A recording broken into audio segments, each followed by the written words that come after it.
Let's ponder on these words from Russell Sage. Real estate is an imperishable asset, ever increasing in value. It is the most solid security that human ingenuity has devised. It is the basis of all security, and about the only indestructible security. Perhaps you've heard it before, but it's true. In the world of real estate, leverage is everything. Real estate is all about using the resources at your disposal to leverage a better outcome. Real estate professionals routinely leverage borrowed capital in order to multiply their profits. Just like someone using a little bit of force on a car jack to jack up a 2-ton car, in real estate, you leverage just a little bit of borrowed capital to bring in a big profit. Let's say, for example, that you have about $300,000 to work with, and you find a property worth just about $300,000. If you bought the place outright, using your own personal money, you would be wiped out in the process. Yes, you would own the property free and clear, but you would also cease to have any further leverage for any other immediate investment.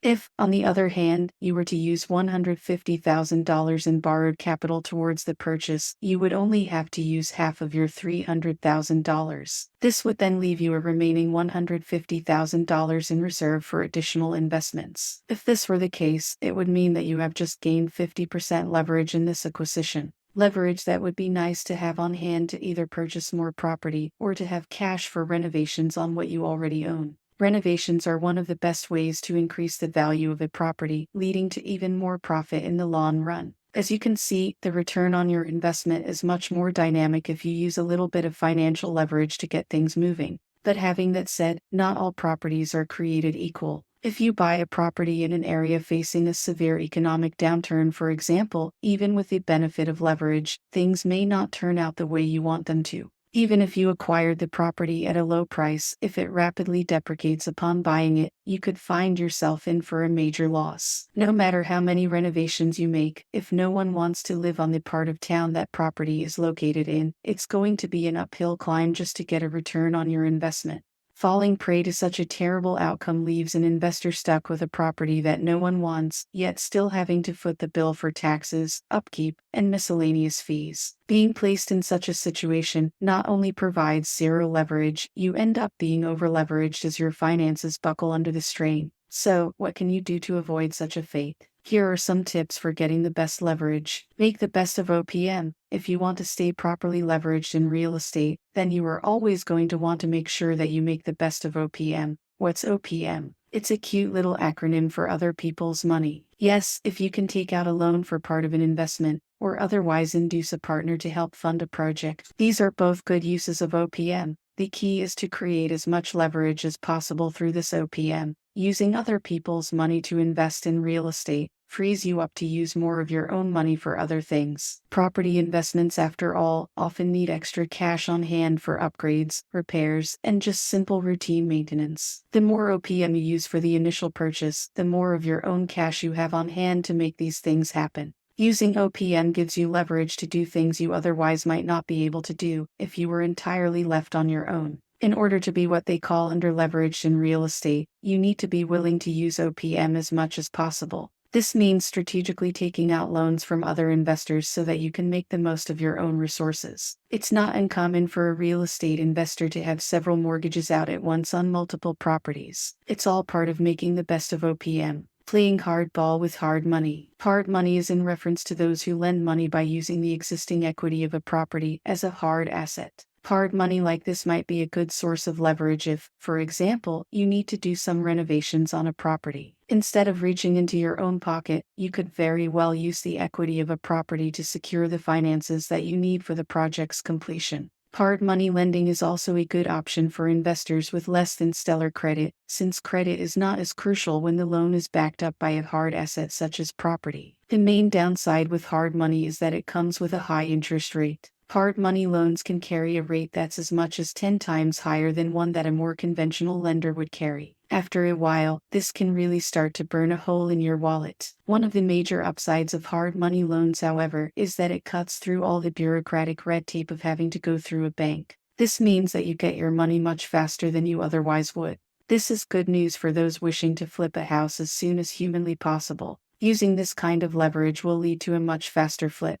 It is often for the sheer speed with which hard money transactions run that some investors might opt to play some hardball with hard money. Pitching to private lenders. If you want to do well in real estate, be prepared to develop a good sales pitch, because you will not only need to sell property to prospective buyers, but also ideas to prospective lenders. If you have a great idea, for example, to buy out a dilapidated old 3-story house so you can turn it into an apartment, you have to sell that idea to a potential investor and convince them that you know what you are doing. Like they say, if you don't believe in yourself, then no one else will. You have to earn the trust and confidence of the lender, assuring them that you will be able to make wise investments with the money that they lend. You need to make it clear how you will succeed. Also make it quick. Remember, time is valuable and you want to get straight to the point. Because the first thing that might turn an investor off is a presentation that drags on for way too long. As a rule, be sure to know what you are asking for and ask it. Don't beat around the bush. Be direct and straightforward. No one has time to waste. Speak with confidence and highlight why you need a loan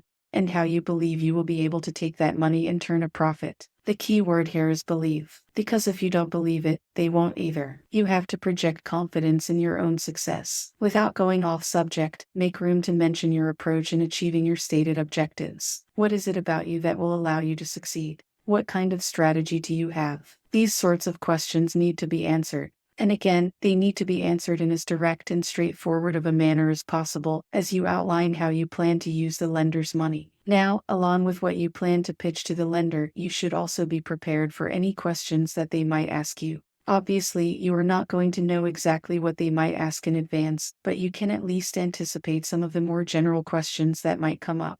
The best way to prepare for questions about a project is to know that said project front and back. If you are wishing to borrow money to purchase a piece of land you wish to turn into a campground, for example, you better get yourself knowledgeable on local zoning and ordinances ahead of time. Lenders want to make sure that you know your stuff without having to Google it on a phone. So, if you really want to impress them, be sure to do your homework about the property you wish to purchase. Know its history, its value, and other pertinent details so that you don't get caught off guard if and when the investor asks you about them. No one expects you to know everything, but if you can't answer at least a few simple questions without breaking into a sweat, you're not likely to get anywhere with a lender. The second you show that you are unable to answer fundamental questions, their faith in you as an investor will begin to diminish. As well as maintaining a healthy knowledge about the details of your potential investment, another good tip for someone pitching to a lender is to keep your expectations moderate. Don't try to impress the lender with grandiose plans of becoming a billionaire if it's not likely to happen. Keep your projected profits realistic, because if you lay it on too thick, you will probably just turn them off from the whole deal.